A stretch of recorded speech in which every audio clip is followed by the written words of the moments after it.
कितने करीब मेरे साईं।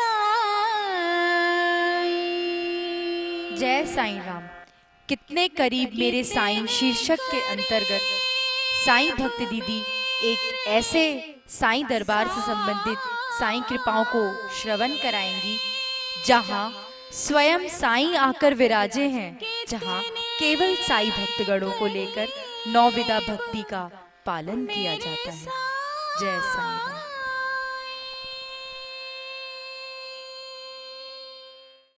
राम। ओम साईं नाथाय नमः।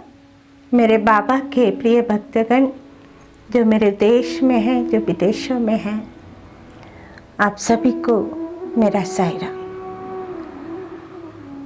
मेरे बाबा के प्रिय भक्तगण जिन्होंने मुझे कमेंट्स दिए हैं, उन सभी को बहुत बहुत धन्यवाद। बाबा का आशीर्वाद उनके साथ रहे हमेशा।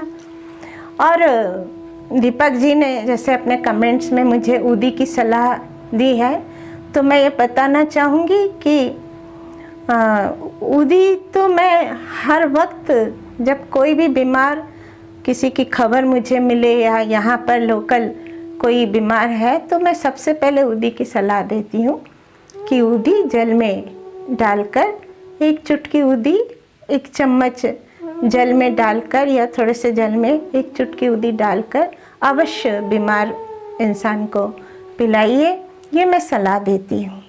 और उनको भी मैंने मिस्टर मित्रा के लिए भी मैंने सलाह दी है। अभी तक उनकी बेटी उन्हें दिन में 3 बार ऊदी जल में घोलकर पिलाती हैं और माथे में लगाती हैं। तो मैं आज की जो घटना आपको सुनाने वाली हूँ आज, वो ये है कि श्रीमती प्रकाश थापा, उन्होंने दिल्ली से मुझे पिछले हफ्ते फ़ोन पर बताया कि अब उनकी बहन की हालत ठीक है।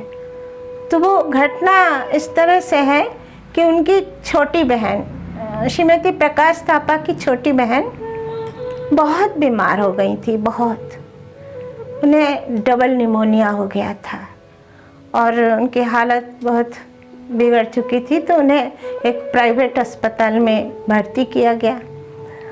12 नवंबर को प्राइवेट अस्पताल में इन्हें भर्ती किया गया। अब देखिए कैसी चिकित्सा चली, क्या हुई। 3 दिन बाद उन लोगों ने कहा कि इनको ले जाइए, क्योंकि अब कुछ हम लोग कुछ कर नहीं सकते हैं, किसी बड़े अस्पताल में ले जाइए, इस तरह से।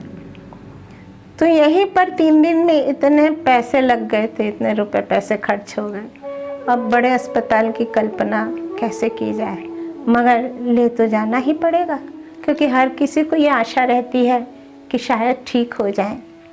तो इस तरह श्रीमती प्रकाश थापा की छोटी बहन को भर्ती किया गया सफदरजंग अस्पताल में, और वहाँ उनकी चिकित्सा शुरू हुई। चिकित्सा होते होते देखिए 19 नवंबर गुरुवार की घटना है। 19 नवंबर गुरुवार 2020 की घटना है। उनकी छोटी बहन की हालत बुरी तरह बिगड़ गई।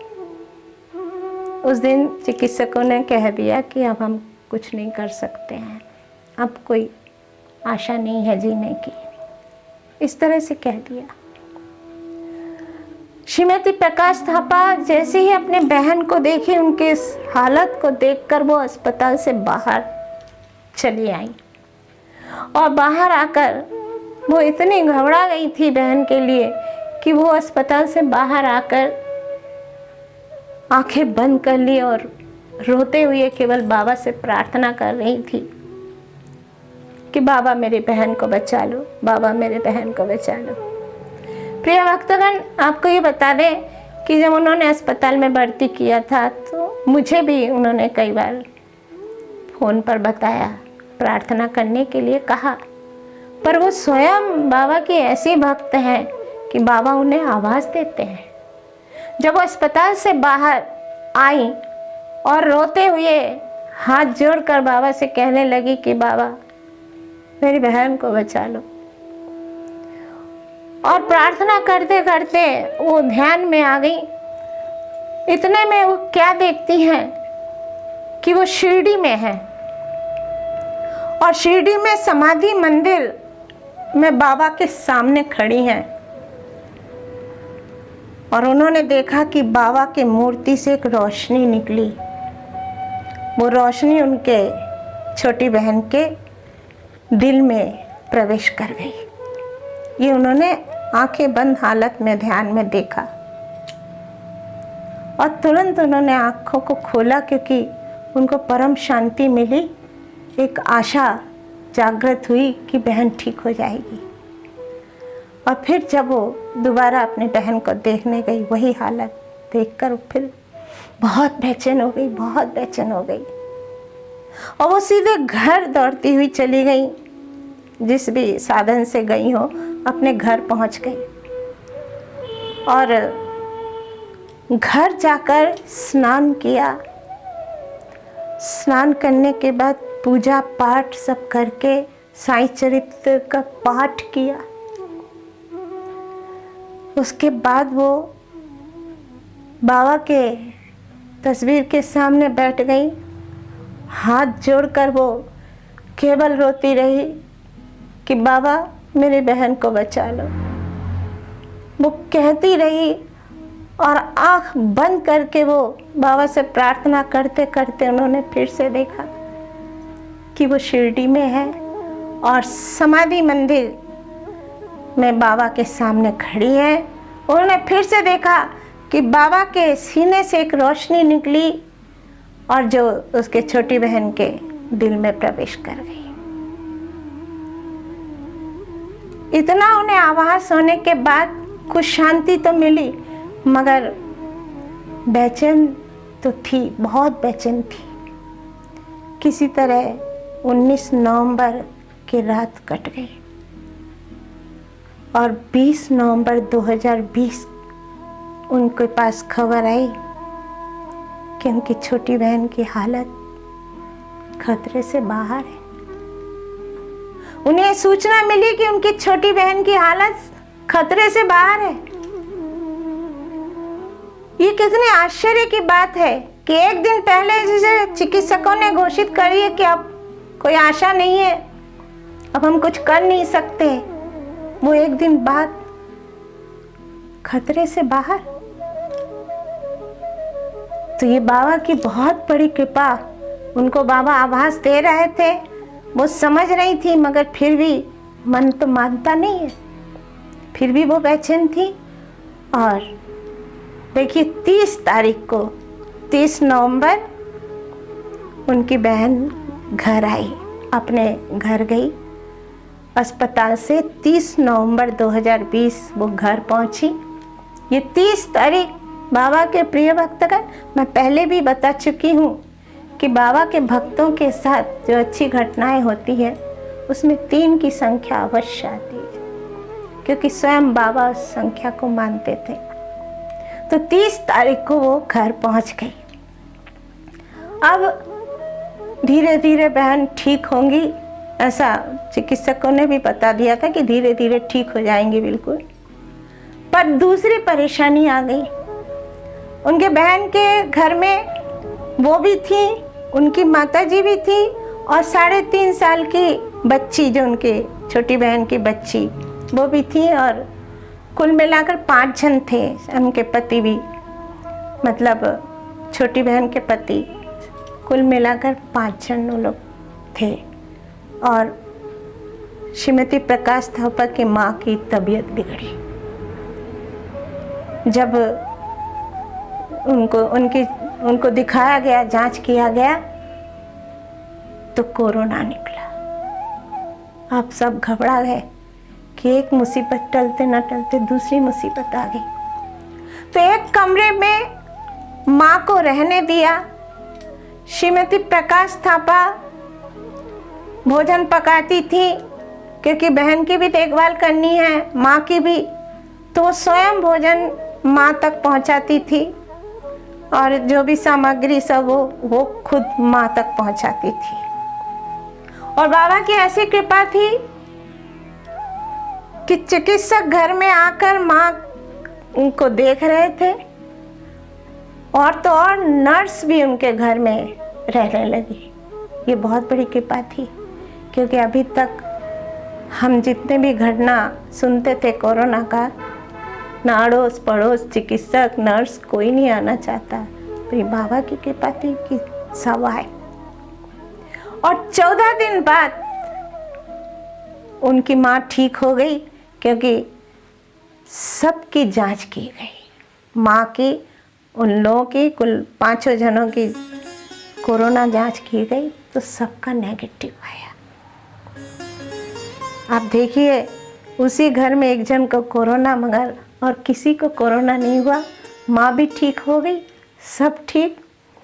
तो श्रीमती प्रकाश थापा बाबा को बहुत बहुत धन्यवाद देती हैं, और साथ में मुझे, मगर मेरा इसमें कोई वो रोल नहीं है, क्योंकि वो तो स्वयं बाबा के इतनी बड़ी भक्त हैं। मैं तो प्रार्थना कर देती हूँ, मगर मुझे अपने प्रार्थना पर कोई विश्वास नहीं है। और उनके बहन की हालत अब ठीक है, जांच में सब कुछ नॉर्मल आया है। एक पैर में जरा सी सूजन है, वो भी दवाइयों से ठीक होगा, ऐसा चिकित्सक ने बता दिया। तो कुल मिला के सब कुछ ठीक है। तो बाबा के प्रिय भक्तगण, साईं की कृपा अगर साथ रहे तो सब अच्छा ही होता है। मैं एक छोटी सी घटना आपको सुना रही हूँ कि एक बार की बात है। नाना साहेब चांदोकर के एक मित्र जो बांद्रा में रहते थे, उनकी बच्ची बहुत बीमार हो गई थी। वो दूसरी जगह रहती थी, बांद्रा से बाहर, और वो इतनी बीमार, तेज बुखार और प्लेग की गिल्ठी। तो वो मित्र बहुत घबरा गए, उनके पास ऊदी नहीं थी। उन्होंने नाना साहेब चांदोकर के पास खबर भेजी कि हमें ऊदी दे दीजिए ताकि मैं अपने बेटी को ऊदी पहुंचा सके। जिस समय ये सूचना उनको मिली, उस समय वो ठाणे रेलवे स्टेशन के पास से अपने पत्नी के साथ कल्याण जा रहे थे। और जब उनको ये जानकारी हुई कि उनके मित्र के बच्ची बहुत बीमार है, मगर दुख की बात, ऊदी उनके पास भी नहीं थी। अब देखिए वो क्या करते हैं, विश्वास बहुत बड़ी बात है। उन्होंने धरती से धूल उठाया, एक मुट्ठी धूल उठाकर बाबा से प्रार्थना की कि देवा, ये धूल मैं उस बच्ची के नाम से अपने पत्नी के माथे पर लगाऊंगा और आप उस बच्ची को ठीक कर देना। ये प्रार्थना करके उन्होंने उस धूल को ऊदी समझकर अपने पत्नी के माथे पर लगा दी। और चमत्कार देखिए, इधर उन्होंने अपने पत्नी के माथे पर लगाई, उधर दूसरे दिन मित्र ने पुनः खबर भेजी कि उनकी बच्ची ठीक हो गई, गिल्ठियाँ भी ठीक हो गई और बुखार भी। तो ये बाबा की महिमा है, जिस पर उनकी कृपा हो जाए। कुछ विश्वास भी होनी चाहिए, और भक्ति जो है वो हमेशा भक्ति रहनी चाहिए। तो बाबा भी प्रेम करते हैं। तो मैं साईं सच्चरित्र से 4 लाइन आपको सुना रही हूँ। जब तक अहंकार गुरु चरणों में अर्पित ना कर दिया जाए, तब तक सत्य स्वरूप की प्राप्ति संभव नहीं।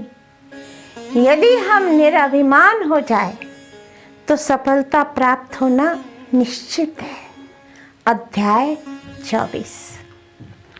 ओम साईनाथाय नमः। आगामी बार देखिए, मैं पुनः एक सत्य घटना आपको सुनाऊंगी। तो सब्सक्राइब कीजिए, शेयर कीजिए, बेल आइकन को दबाइए। साईं राम। साचो तेरो